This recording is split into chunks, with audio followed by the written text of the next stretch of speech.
Bonjour et bienvenue dans la météo du Bitcoin. Et comme vous l'avez regardé hier, c'est une journée où il s'est rien passé. Alors pour des gens, il se passe des choses dans cette zone, mais on n'est pas dans un environnement où il se passe des choses puisque on est dans mode build-up, c'est-à-dire on est en train de créer la situation pour aujourd'hui, entre guillemets.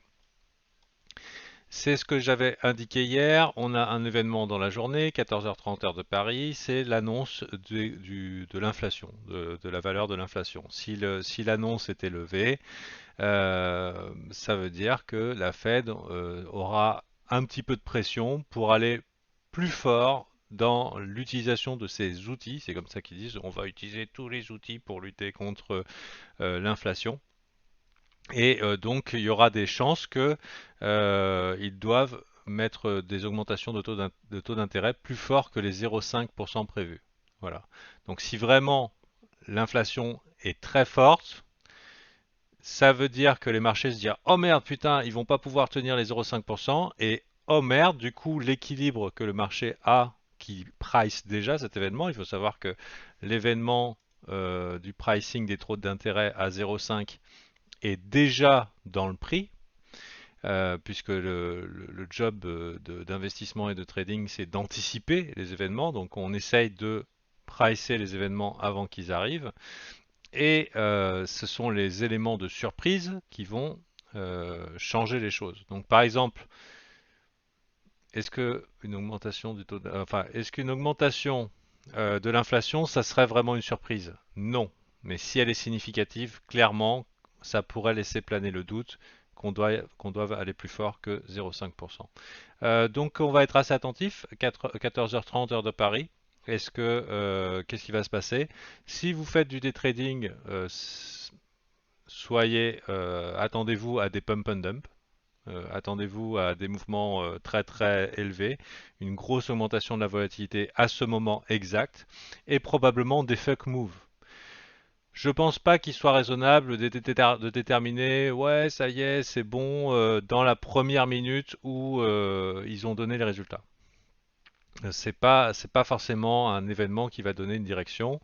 Euh, et surtout, il faut surtout pas que s'exciter dans les premières minutes ou dans les premières 15 minutes. Laissons les ordinateurs, donc les high frequency trading, les bots et tous les gens s'exciter et découper tout le monde.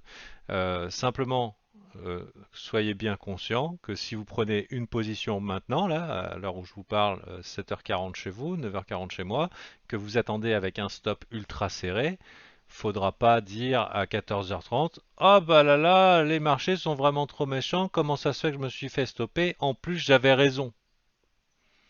Ben oui, en réalité, euh, il y a de fortes chances que vous fassiez stopper si votre stop est serré. Hmm. Ça fait plus d'un mois qu'on est en train de ranger, donc ça fait plus d'un mois qu'on a nettoyé les gens dans une bougie de capitulation, et ça fait plus d'un mois qu'on range, ça fait quasiment 2 mois maintenant. Non, un bon mois, un bon mois. Et que on est coincé dans ce range. Maintenant, qu'est-ce qu'on fait dans les ranges? Est-ce qu'on achète au cœur du range? Si c'est votre plan, ok, mais c'est vous exposer à quand même, en tout cas dans le cadre du day trading, c'est vous exposer à bien des déconvenus et de l'ennui, parce que le prix revient au chiffre rond des 30 000. Voilà, c'est notre niveau clé. Qu'est-ce qu'on fait dans un range? On agit dans les extrêmes. Et les extrêmes, c'est ici et c'est ici.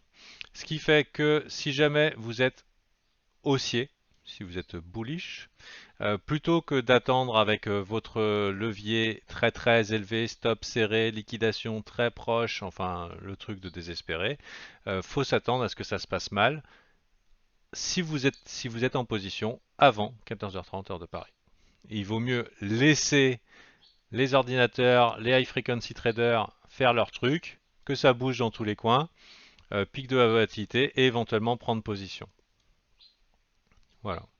Donc deux niveaux qui sont intéressants, ceux que j'ai indiqués hier, c'est ici où il commence à y avoir pas mal de liquidités. Vous voyez, ça fait pas mal de stops qui sont accumulés dans la zone et on commence à faire quand même, on est installé en dessous, donc c'est pas sûr qu'on y aille, mais pourquoi pas. Et la deuxième, c'est ici, qui sera un petit peu plus difficile. Ça sera un petit peu plus difficile dans ces conditions de faire cracher le BTC de 10-15%. Pas impossible, mais un petit peu plus difficile. Et dans ce cas-là, eh ben, ce sont des bonnes opportunités. C'est des bonnes opportunités si vous êtes bullish de vouloir rentrer dans les extrémités du range. Quitte au moment de la réintégration, si vous n'y croyez pas, sortir de votre position, c'est quelques pourcents dans la poche, hein. Ça me paraît être un bon plan d'action. Maintenant, l'inverse peut se produire. C'est-à-dire, on part vers le haut et c'est la fois de trop, hein. On part vers le haut avec volatilité, mais ça ne pète pas les résistances et du coup, ça donne du jus pour finalement aller chercher ce bas du range qu'on attend depuis longtemps. Le fameux retest de la mèche ici pour faire une grosse structure long terme. Donc voilà. Maintenant, personnellement, je pense qu'on est dans un holders market, là où je disais qu'on n'était pas dans un holders market ici, là où je faisais part de mes suspicions du fait qu'on était en mode distribution ici, à l'étonnement général. Et là, je pense qu'on est dans un holders market, en tout cas pour ce qui est du Bitcoin. Je ne parle pas des altcoins. Les altcoins sont en tendance baissière forte et ça peut changer, hein, en un instant. Ça veut dire qu'en un instant, on peut se faire des bougies de 100% très très vite et tout, mais ça demande de faire du cas par cas. Ça demande de faire du cas par cas et sur la météo du Bitcoin, bah, on traite de la météo du Bitcoin. Donc aujourd'hui, je dirais prudence si vous êtes en position, si vous êtes à levier, essayez d'agir sur les extrêmes et bien sûr, si vous êtes bearish, et ben l'inverse. Si vous êtes bearish, pourquoi pas aller essayer d'attraper les extrêmes et vouloir short ça, mais à mon avis, vous êtes contre la probabilité. C'est-à-dire que la probabilité, si on va ici, pour moi, ce n'est pas de retourner par là.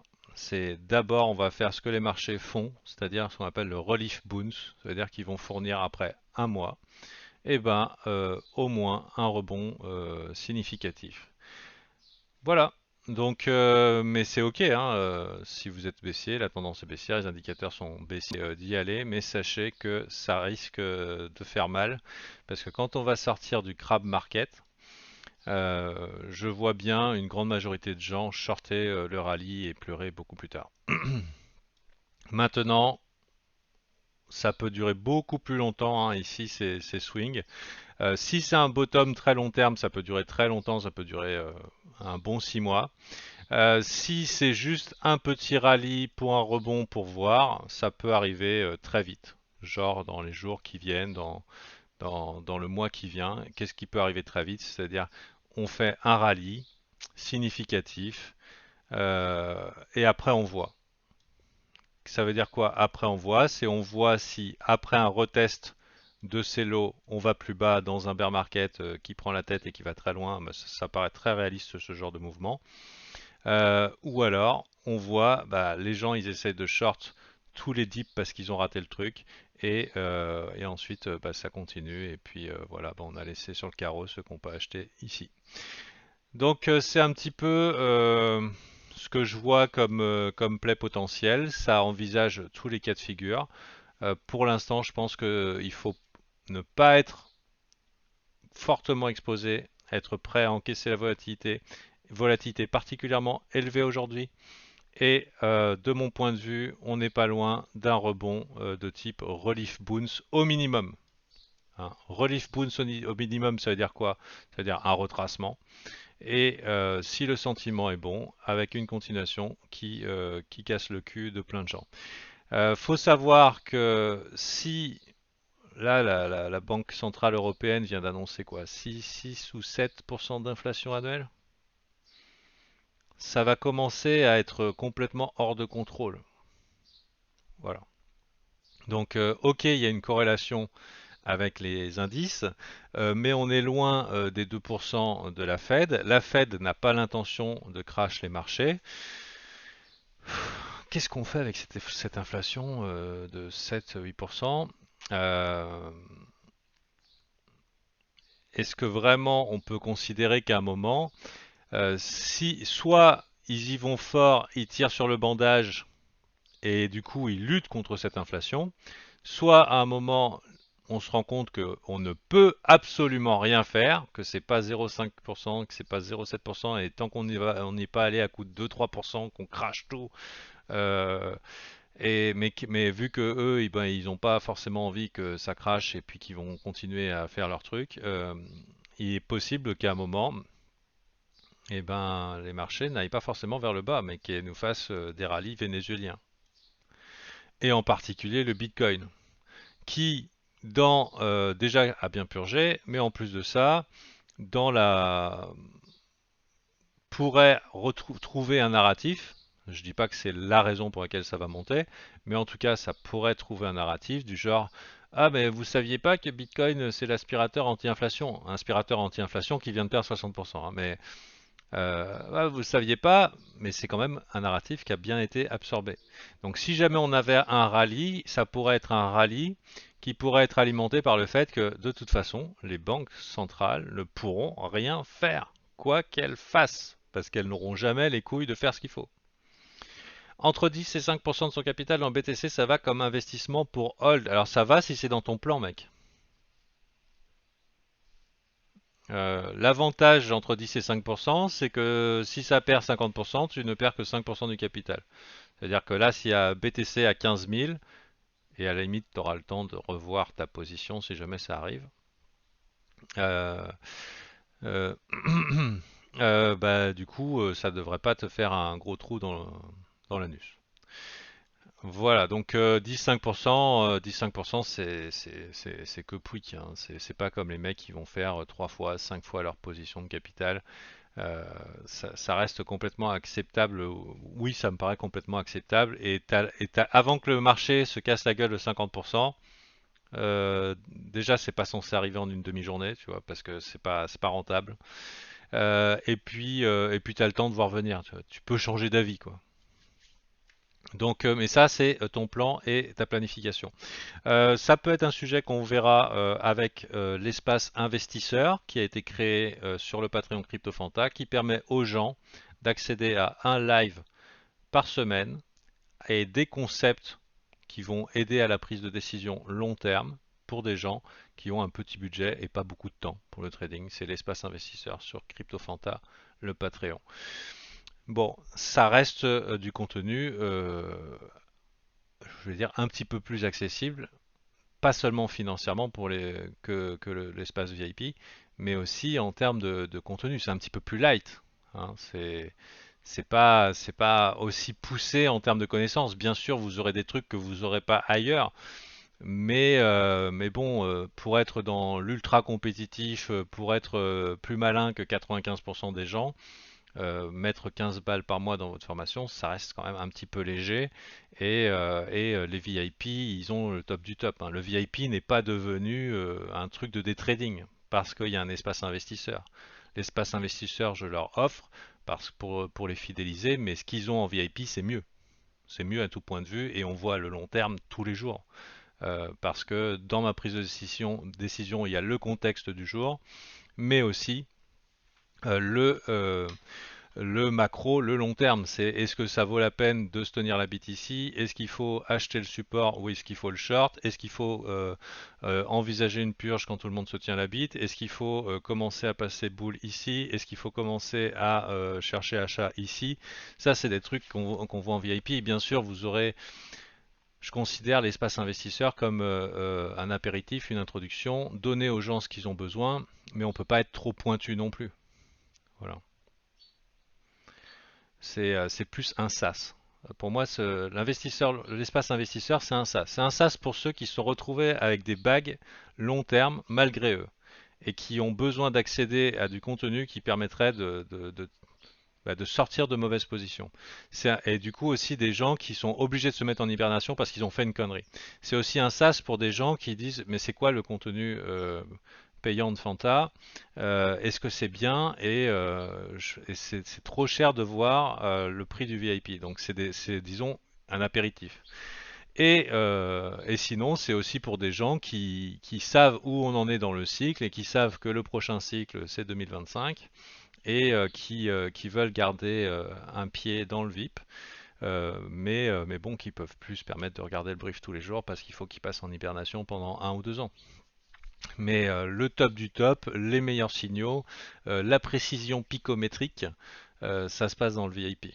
Voilà. Sur ce, vous avez un petit peu mon play de la journée. Ça prendra le temps que ça prendra. Euh, et puis après rebond, bah, on verra. Après rebond, on verra. Donc pour les altcoins, c'est particulier. Il faut vraiment faire du cas par cas. On a eu déjà des belles exit pumps, on va dire. Des exit pumps, c'est quoi? C'est des rallyes de altcoins qui vont très vite pour pouvoir permettre de faire FOMO les gens et de sortir de quelques positions délicates pour certains gros poissons. Mais bon, on va parler des cycles un petit peu avec les VIP aujourd'hui. Allez, bonne journée. Il y aura probablement pas de la météo de Bitcoin lundi, mardi, mercredi, puisque je déménage. 3 jours de déménagement intensif. J'aurai moyen d'avoir la fibre, de faire mes VIP, enfin mes vidéos sur un portable. Donc peut-être vous aurez des VOD. Ça me dérange pas de vous faire une petite VOD, mais ça veut dire que vous pourrez pas compter sur l'heure super agréable du matin, 7 heures pile le matin. La météo du Bitcoin, ça va pas le faire. Enfin, pour vous, 8 heures et quelques. Donc, non, non, mais de toute façon, je vais avoir l'internet chez mes parents, j'aurai mon téléphone portable. Il y a plein de trucs, mais ça va être un énorme déménagement là pour moi. Donc, tendu du slipax, tendax du slipax. Et voilà. Allez, on va en parler avec les VIP là dans un instant. Allez, bis.